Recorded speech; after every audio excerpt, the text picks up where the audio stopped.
Hello, नमस्कार दोस्तों। मैं यदु यादव आप सभी का आरएसवाई एकेडमी पे बहुत बहुत स्वागत करता हूं।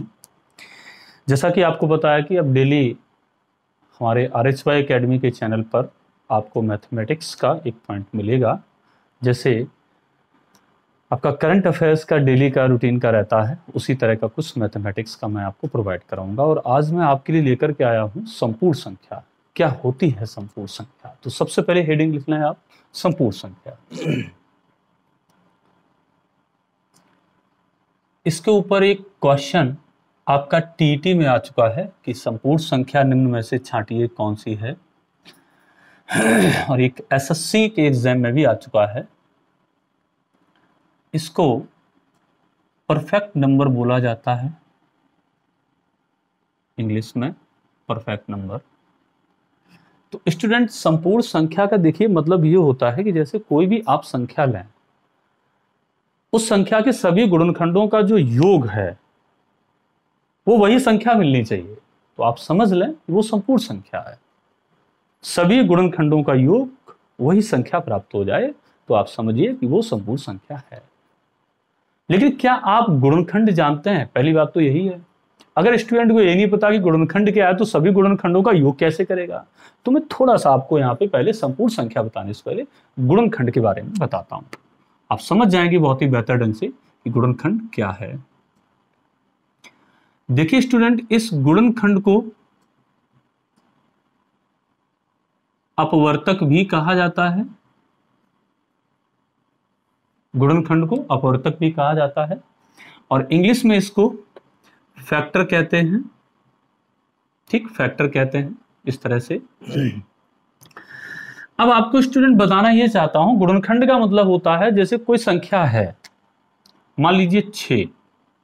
मैंने पूछा बताइए 3 इसका गुणनखंड है या नहीं। तो सबसे पहले आप 3 का भाग करके देखें 6 में। अगर 3 का भाग पूरा जा रहा है तो 3 इसका गुणनखंड है, और नहीं जा रहा है तो नहीं है। गुणनखंड का मतलब होता है पूरा पूरा भाग उस संख्या में चला जाना चाहिए। तो 3 दूनी 6 पूरा भाग जा रहा है, ये इसका गुणनखंड है। लेकिन क्या इस 6 का 5 एक गुणनखंड होगा? क्या 5 एक गुणनखंड है? किसका? 6 का। 5 का भाग करके देख लें, क्या 5 का भाग 6 में जा रहा पूरा? नहीं। तो हम समझ पा रहे हैं 5 इसका गुणनखंड नहीं है। तो इतनी बात आप समझे क्या गुणनखंड होता है, क्या गुणनखंड नहीं होता है। अब मैं आपको यह बताने जा रहा हूं स्टूडेंट कि गुणनखंड निकाले कैसे जाते हैं, सभी गुणनखंड कैसे निकाले जाते हैं, समझना। देखिए कोई भी संख्या हो, आप 1 का भाग करें तो 1 का तो भाग सभी संख्याओं में चला जाता है, कोई भी संख्या हो। और अगर भाग चला गया उसमें पूरा पूरा तो समझ लीजिए वो उसका गुणनखंड है। तो मतलब 1 तो सभी संख्याओं का गुणनखंड होगा। क्लियर? और जैसे 6 है तो 6 का 6 में तो भाग जाएगा ही जाएगा, स्वयं में तो भाग सभी का चला जाएगा। तो जो स्वयं संख्या होती है वो भी गुणनखंड होती ही होती है। तो अगर हमें 6 के सभी गुणनखंड चाहिए, संसार में जितने भी गुणनखंड हैं सारे गुणनखंड निकालने हैं, तो कैसे निकालें वो तरीका बता रहे हैं। तो 1 तो लिखेंगे ही लिखेंगे और लास्ट में वो संख्या आप लिख दें जिसका आप गुणनखंड निकाल लें। 1 के बाद 2 का नंबर आता है, 2 का भाग देखो, पता करो क्या 2 का भाग पूरा जाएगा? बिल्कुल जाएगा। तो 2 यहां लिख लें और कितनी बार भाग जा रहा है वो लिखें पीछे से। यहां पे 3 बार जा रहा है तो 3 यहां लिख दिया। 2 के बाद किसका? 3 तो हम लिख ही चुके हैं, 3 दोबारा लिखने की आवश्यकता नहीं है। तो संसार में इस 6 के गुणनखंड केवल 4 होंगे, 1 2 3 6। तो ये पूरे गुणनखंड निकालने आप सीख रहे हैं स्टूडेंट। इसी तरह से जैसे अगर मैं बात करूं इस 20 के सभी गुणनखंड, तो पहले क्या लिखेंगे? 1 और बाद में क्या लिखेंगे आप? 20। समझ पा रहे हैं? अब 2 का भाग चेक करें, क्या 2 का भाग यहां पे जाएगा? कितनी बार जाएगा? बिल्कुल जाएगा, 10 बार। 10 लिखें पीछे से। तो क्या है कि आप इधर से भी जा रहे हैं, इधर से भी आ रहे हैं, आप पास में आते चले जा रहे हैं। तो गुणनखंड क्या होगा क्या नहीं होगा इसके लिए आपके अंदर डाउट नहीं रहेगा, बड़े आराम से निकाल सकते हैं सारे गुणनखंड क्या होंगे। अच्छा, 2 के बाद देखो 3 आता है, क्या 3 का भाग पूरा जाएगा? नहीं, तो यहां पे न रखें। 4 आएगा 3 के बाद, 4 का भाग जा रहा है, बिल्कुल जा रहा है भाई। कितनी बार जा रहा है? 5 बार। तो 5 कहां लिखेंगे? इधर पीछे। ठीक है। अब अच्छा, 4 के बाद 5, 5 तो पहले ही लिख चुके हैं। तो सारे गुणनखंड स्टूडेंट आप देख रहे हैं कितने हो गए 20 के? 1 2 3 4 5 6 गुणनखंड आ गए। तो ये गुणनखंड निकालने के तरीके होते हैं। तो स्टूडेंट वैसे एक्चुअल में मैं आपको क्या बताने जा रहा था कि संपूर्ण संख्या क्या होती है। तो संपूर्ण संख्या अब आप बहुत अच्छे से समझ सकते हैं। तो संपूर्ण संख्या के बारे में आप लिखें जरा कि सभी गुणनखंडों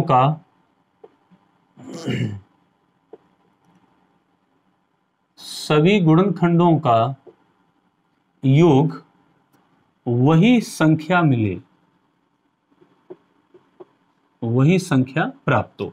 लेकिन इस बात में आप स्टूडेंट ये याद रखना नोट करके कि अंतिम गुणनखंड को छोड़कर, अंतिम गुणनखंड को छोड़कर, जैसे कहना क्या चाहता हूं स्टूडेंट समझना, ये परीक्षा में आ चुका है, जैसा कि मैंने आपको बताया कि एक बार टीटी की परीक्षा में आ चुका है ये आपका, एक बार एसएससी के एग्जाम में आया था, पूछा था निम्न में से कौन सी संपूर्ण संख्या है। तो पहले आप संपूर्ण संख्या को समझ लें, उसके बाद मैं आपको वो क्वेश्चन भी बताऊंगा जो पेपर में आया हुआ है। जैसे मैंने आपसे कहा सभी गुणनखंडों का योग वही संख्या मिले, तो सबसे पहली एक संख्या लेते हैं 6। इसके सभी गुणनखंड अभी मैंने निकाले थे, कौन से, 1 2 3 6। स्टूडेंट जरा आप सभी गुणनखंडों का योग करना, लेकिन याद क्या रखना है, अंतिम गुणनखंड को छोड़कर। अंतिम गुणनखंड कौन है स्टूडेंट, 6, इसको छोड़कर, राइट। तो बचे कौन, 1 2 3, इनको जरा प्लस करना आप। प्लस करने पे स्टूडेंट आप पाएंगे यहां पर कि इसका योग कितना हो रहा है भैया, 6, वही संख्या जिसके बारे में आप बात कर रहे थे। तो हम यहां पर समझ पा रहे हैं कि 6 क्या है, संपूर्ण संख्या है। कैसी संख्या है स्टूडेंट, संपूर्ण संख्या, ठीक है। इसी तरह से दूसरा आप समझें, जैसे 28 एक लें संख्या, इसके जरा सभी गुणनखंड निकालना, 1 और इधर क्या लिखेंगे भैया आप, 28, ठीक है। उसके बाद आप 2 का भाग करें, 2 का भाग जाएगा 14 बार जाएगा, बिल्कुल 14 दूनी 28, 3 का भाग नहीं जाएगा, 4 का जाएगा, 4 सत्ते 28 7 बार। अब देखिए 5 का भाग जा रहा है, नहीं, तो यहां नहीं लिखेंगे। 6 का भाग 28 में पूरा जा रहा है, नहीं, तो नहीं लिखेंगे। फिर 7 का भाग जा रहा है, बिल्कुल जा रहा है, लेकिन 7 तो पहले लिख चुके हैं, दोबारा लिखने की आवश्यकता नहीं है। तो हम समझ गए 28 के सभी गुणनखंड कौन हो गए, 1 2 4 7 14 28। स्टूडेंट इनके गुणनखंडों का जरा योग करना, तो 1 2 4 7 14, लेकिन 28 को मत जोड़ना, क्योंकि मैंने क्या कहा था, अंतिम गुणनखंड को छोड़कर। जरा इनको जोड़े, 4 7 11, 11 4 15, 15 3 18, हासिल 1 है ना, 1 1 2, कितना हो गया अभी 28। मतलब 28 को चेक कर रहे हैं, 28 वही आ गई। वही तो मैंने कहा था, सभी गुणनखंडों का योग कितना होना चाहिए, वही संख्या होना चाहिए। तो इस तरह से हमने समझा कि 6 कैसी संख्या है, संपूर्ण संख्या, 28 कैसी संख्या है, ये भी आपकी संपूर्ण संख्या है। स्टूडेंट ये तो आपने समझा कि आप बता सकते हैं कोई संख्या संपूर्ण संख्या है या नहीं है, लेकिन मैं आपको बताऊं कि संख्या को खोजा किसने था और इसके बारे में सूत्र किसने दिया। इसका एक सूत्र भी होता है, बड़े आराम से आप निकाल सकते हैं कि इसके आगे भी कौन कौन सी संपूर्ण संख्या हो सकती हैं। जैसे मैं आपको थोड़ा सा बताऊं कि यूनान के एक महान गणितज्ञ हुए हैं यूक्लिड यूलर, जिनको शॉर्ट में कह देते हैं यूक्लिड महोदय भी कह देते हैं। तो यूक्लिड जी, जिनको ज्यामिति गणित का जनक भी कहा जाता है, ज्यामिति गणित का पिता भी कहा जाता है यूक्लिड महोदय को। यूक्लिड महोदय है कहां के, यूनान के। इन यूक्लिड महोदय ने एक एलिमेंट्स नामक पुस्तक रची थी। एलिमेंट्स पुस्तक कई बार आ चुकी है एग्जाम में कि एलिमेंट पुस्तक किसके द्वारा रचित है, तो आज आप समझ चुके होंगे कि यूक्लिड महोदय कहां के थे, यूनान के। बहुत महान गणितज्ञ थे, जिन्हें ज्यामिति गणित का पिता भी कहा जाता है, जनक भी कहा जाता है। उन्होंने एलिमेंट नामक पुस्तक को रचा था और उसे 13 भागों में बांटा था, 13 संस्करणों में बांटा था, ठीक है। तो उन्होंने ही बताया था संपूर्ण संख्या के बारे में, और एक सूत्र भी स्टूडेंट बताया था। इसको जरा स्क्रीनशॉट ले लें, फिर मैं आपको बताता हूं यहां पर। तो देखें यूक्लिड महोदय ने आपको कौन सा वो फार्मूला बताया था इसका, देखें जरा। इसका एक सूत्र भी यूक्लिड महोदय ने बताया था, कौन सा, थोड़ा मैं लिख देता हूं। ये यूक्लिड ने सूत्र दिया था, जो यूनान के गणितज्ञ थे।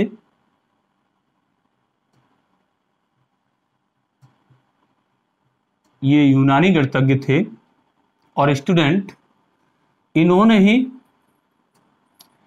यूनानी गणितज्ञ थे यूक्लिड ये, और इन्होंने ही एक पुस्तक रची थी, एक पुस्तक की रचना यहां पर की थी, एलिमेंट्स नामक पुस्तक की, जैसा कि अभी आपको बताया था।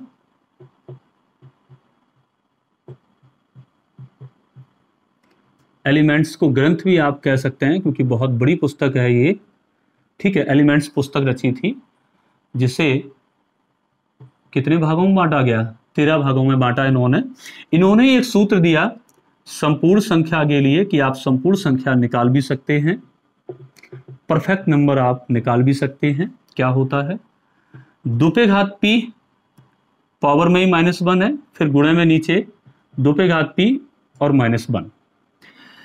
स्टूडेंट यहां पर अगर आप बात करें p क्या है, तो p प्राइम नंबर है। प्राइम नंबर का मतलब अभाज्य संख्याएं, और अभाज्य संख्याएं आप समझते हैं जैसे 2, 3, 5, 7, 11, 13, 17 डॉट डॉट बहुत सारी हो जाएंगी, ठीक है। ये प्राइम नंबर होते हैं। तो आप p का मान 2 रख दें, p का मान 3 रख दें, तो नई नई आपको संपूर्ण संख्याएं प्राप्त हो जाएंगी। जैसे मैं आपके सामने यहाँ पर बताता हूं, अगर p का मान आप स्टूडेंट यहाँ पे 2 ले रहे हैं तो जरा इसे सॉल्व करना। 2 में से 1 गया 1, 2 पे घात 1 का मतलब 2, इतना तो समझ पा रहे होंगे, ठीक है। अब यहां करें 2 पे घात 2, 4, 4 में से 1 गया, कितना बचा 3, तो द्वितीय कितना हो गया 6। तो वही तो मैं अभी आपको बता रहा था कि संपूर्ण संख्या कौन सी है, 6। क्यों है उसका रीजन भी यहां पर बताया, लेकिन यूक्लिड महोदय ने इसका सूत्र भी आपको बताया, उसके माध्यम से भी निकला 6। तो 6 कैसी संख्या हो गई, संपूर्ण संख्या। ऐसे ही मैं आगे जरा चेक करता हूं, जैसे इसका दूसरा p का मान आप 3 लें, जैसे इस सूत्र में पुटअप करें, 3 p का मान लेंगे तो 1 घटेगा, 3 में से 1 गया 2 बचा ऊपर, तो 2 पे घात 2 का मतलब 4। p का मान 3 लिया तो 2 पे घात 3 का मतलब 8, 8 में से 1 गया 7, कितना हो जाएगा भाई 28। समझ पा रहे होंगे। इसी तरह से p का मान जरा 5 लें तो 5 में से 1 घटा दें 4, 2 पे घात 4 का मतलब 2 दूनी 4, 4 दूनी 16, 4 चौकू 16, 4 चौकू 16। अब p का मान 5 लें तो 5 का मतलब 2 दूनी 4, 4 चौक 16 और 16 दूनी 32, 32 में से 1 घटा दें 31 बचेगा, राइट। मतलब p का मान जब 5 लेंगे 2 पे घात p 5, इसका मतलब हो जाएगा 32, और 32 में से 1 घटाएंगे 31 बचेगा। इसका जब गुणा करेंगे तो आपको मिलेगा 496, कितना मिलेगा 496। तो स्टूडेंट यहां पर एक बेहतरीन बात और निकल के आती है, अगर आपसे पूछा जाए एग्जाम में कि सबसे छोटी संपूर्ण संख्या कौन सी है या सबसे पहली संपूर्ण संख्या, तो क्या बताएंगे 6। दूसरी संपूर्ण संख्या कौन सी है 28, तीसरी संपूर्ण संख्या कौन सी है 496, इसी तरह चौथी निकाल सकते हैं, पांचवी निकाल सकते हैं। लेकिन स्टूडेंट आप मान लें परीक्षा में पहली, दूसरी, तीसरी तक ही क्वेश्चन पूछा जाएगा, इससे ज्यादा पूछा नहीं जाएगा। अगर पूछा भी जाता है तो वेरी इजीली आप इस फार्मूले में p का वैल्यू पुटअप करके आंसर निकाल सकते हैं। वैसे आप मान लें 99% ज्यादा से ज्यादा क्वेश्चन 6, 28 और 496 तक ही सीमित हो जाएगा और आप आंसर बड़े आराम से बता सकते हैं। तो वो चीज यहाँ पे लिख भी लें जो भी बोली है। क्या ये पहली संपूर्ण संख्या है स्टूडेंट, या इसको कह सकते हैं सबसे छोटी संपूर्ण संख्या, इसे क्या कह सकते हैं दूसरी संपूर्ण संख्या, और ये क्या स्टूडेंट तीसरी संपूर्ण संख्या, ठीक है। अब मैं आगे आपको बताने जा रहा हूं जो टीईटी की परीक्षा में एक एग्जाम में जो क्वेश्चन आया था इससे संबंधित वो कैसा था, इसका स्क्रीनशॉट ले लें, फिर आगे बताते हैं आपको।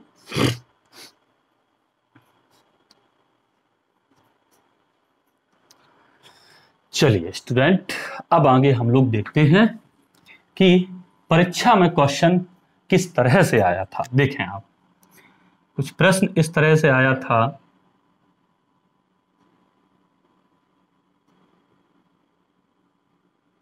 निम्न में से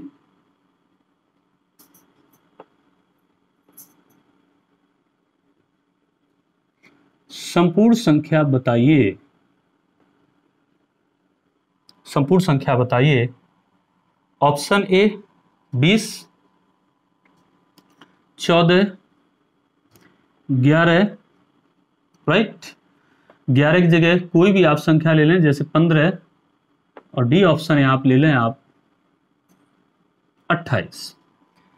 तो वैसे तो स्टूडेंट एक अच्छे स्टूडेंट को याद रखना चाहिए कि संपूर्ण संख्या 6, दूसरी संपूर्ण संख्या 28 और तीसरी संपूर्ण संख्या 496।